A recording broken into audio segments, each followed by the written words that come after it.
nice talk. Actually, I have a question which is maybe just outside the scope of your talk, but could you comment on the potential impact of the latest legal ruling regarding notified body and the impact it may have on how competent authorities will deal with notified bodies, or how the system will be influenced by this?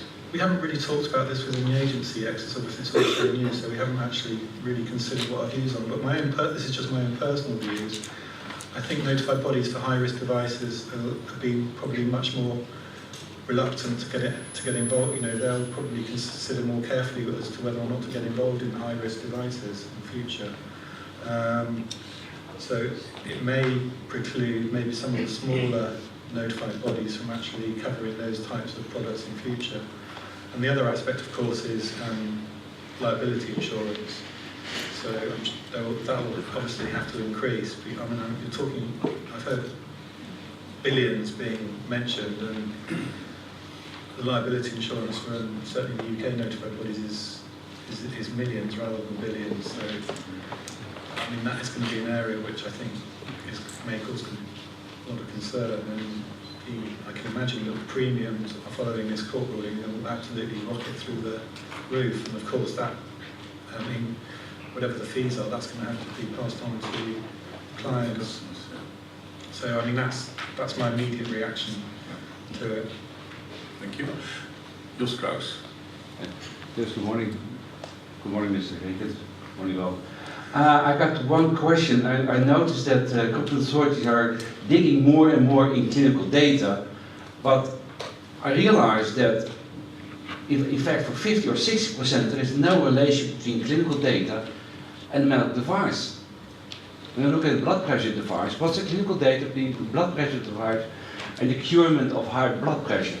None. It's a drug, or it is the doctor, or it is exercise, but it's not the device. But how could you argue that you need more clinical data for those devices like X-ray, all those general diagnostics, because there is the knife of the surgeon. What kind of clinical data can I provide for the knife of the surgeon? Because the hand of the surgeon it makes successful of the surgical procedure, and not the knife as such. So I noticed that we are focusing more and more on clinical data, but perhaps we should more focus on performance data and user data. And I missed that in the new proposal.